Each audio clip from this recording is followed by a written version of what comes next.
Good afternoon. This is All India Radio and I am Sanjay Mattu with the Midday News.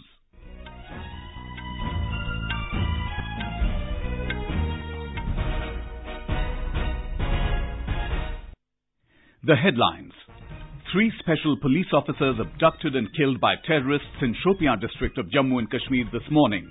All the bullet-ridden bodies recovered.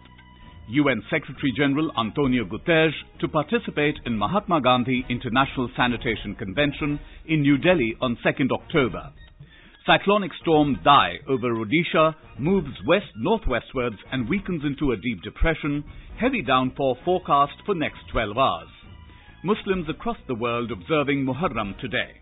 And in Super 4 encounters of Asia Cup cricket, India to take on Bangladesh in Dubai and Pakistan to meet Afghanistan in Abu Dhabi this evening.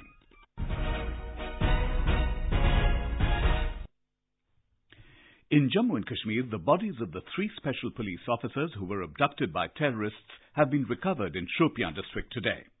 Earlier, terrorists had abducted 4 persons, including 3 special police officers from 2 villages of Kapran and Batagund in South Kashmir's Shopian district. 1 person was set free by the terrorists. No terrorist outfit has claimed responsibility for the killing of the SPOs.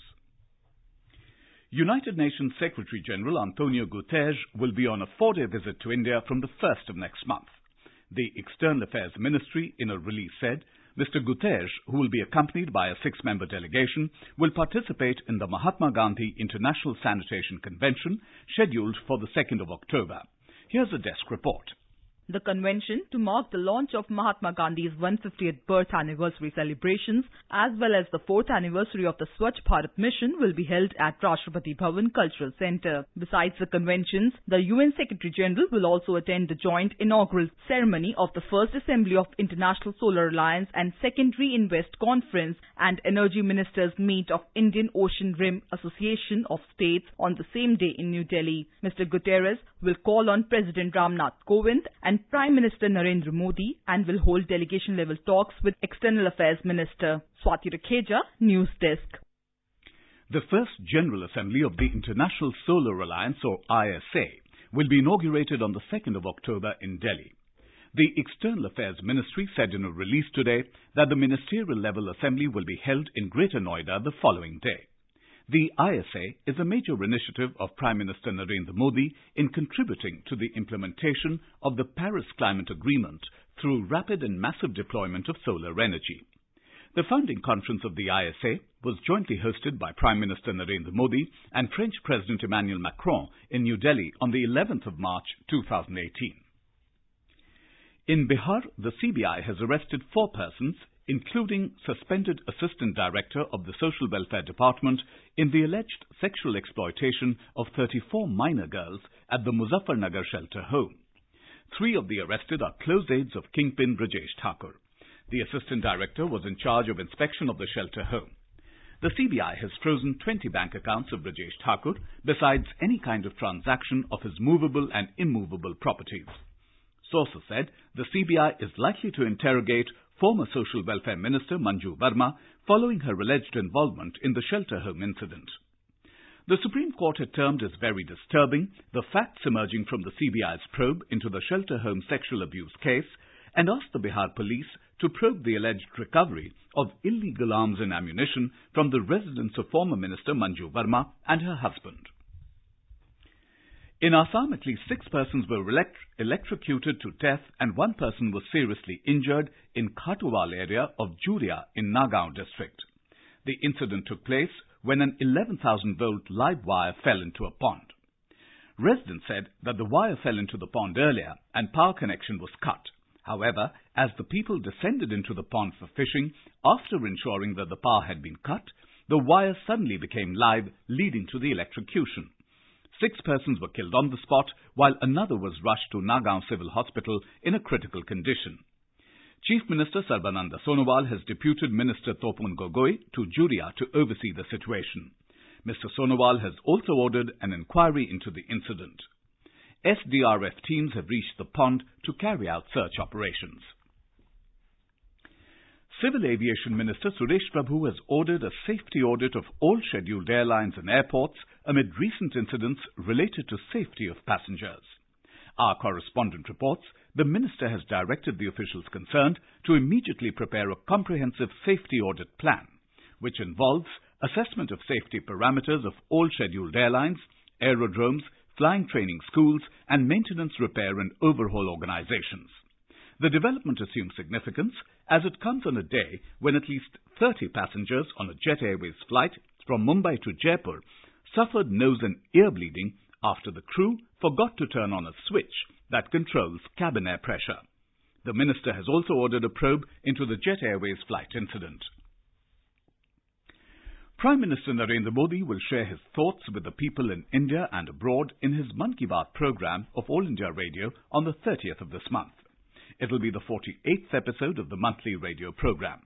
In a tweet, Mr. Modi has requested people to share their ideas and suggestions on the Narendra Modi app and MyGov Open Forum.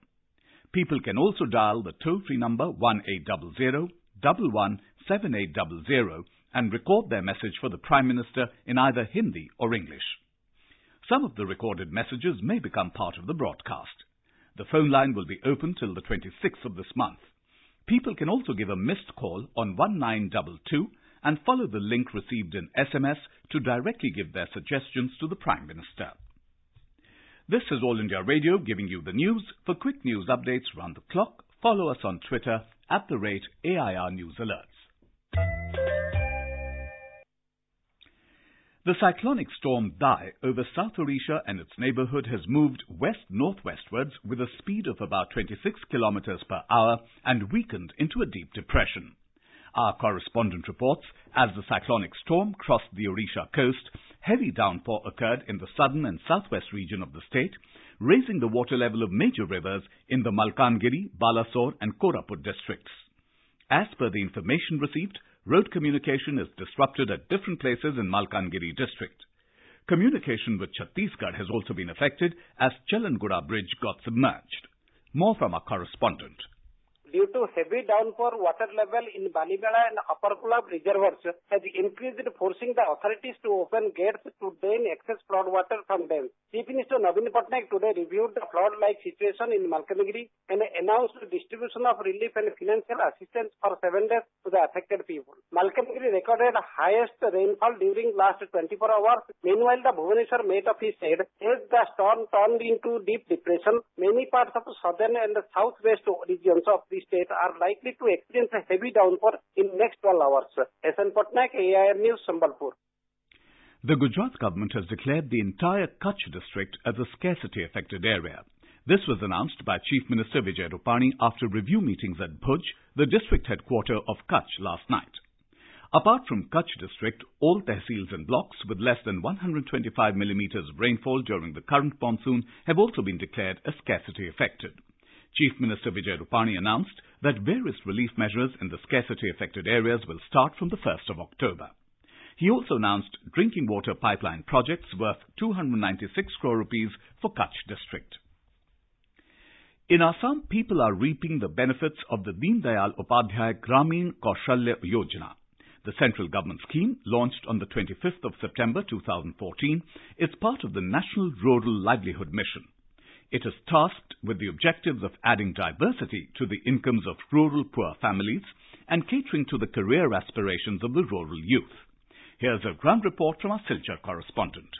The rural youths who were hesitant even in personal communication are now full of confidence. This happened due to the training of soft skills under Deen Dayal Upadhyay Gramin Kaushalya Yojana. India Can Training Center in Silchar town is training these youths in different modules like hotel management, retail and BPO. Scholarship, free of cost fooding and lodging and medical facility is making their study easy. Here is the experience of one of the youths, Fuzail Ahmad. यहाँ पे मैं HM course करने के लिए आया, hospitality course करने के लिए आया है। हम लोग यहाँ से कुछ सीख पाए कि हम लोग खुद के साथ चलना है और अच्छा डिसिप्लिन सीख पाया है और बिहेवियर दूसरे के साथ कैसा बर्ताव करना है और खुद को कैसे कंट्रोल करना है सीख पाया है। Anandita Deb, one of the coordinators of this institution, seems assured on the issue of placement. government. यहाँ पे हम लोग कैंडिडेट्स लाते हैं, बीपीएल कैंडिडेट्स लाते हैं. उसके बाद उसी कैंडिडेट्स को 3 मंथ्स हम लोग यहाँ पे रहना खाना कैंडिडेट्स का टोटली फ्री है. उसके बाद 3 मंथ्स कंप्लीट होने के बाद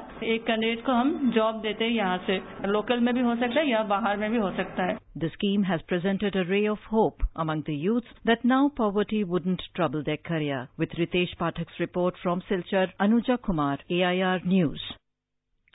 Ashura-e-Muharram is being observed with due reverence and solemnity in various parts of the country today. The day marks the martyrdom of Prophet Muhammad's grandson, Hazrat Imam Hussain, and his companions, who laid down their lives for upholding truth, righteousness and justice in Karbala. Tazia processions are being taken out to mark the occasion. Majlis or religious meetings highlighting the supreme sacrifice of the Karbala martyrs are also being held. Former Maldives President Mohammad Nasheed has charged that Sunday's presidential elections are already rigged by President Abdullah Yameen, but his side will not abstain from the election process. Addressing a press conference in Colombo today, Mr. Nasheed, who is in exile now, said that they are taking part in the election process not because they have faith in the election process, but because they have faith in their people and peaceful electoral activity.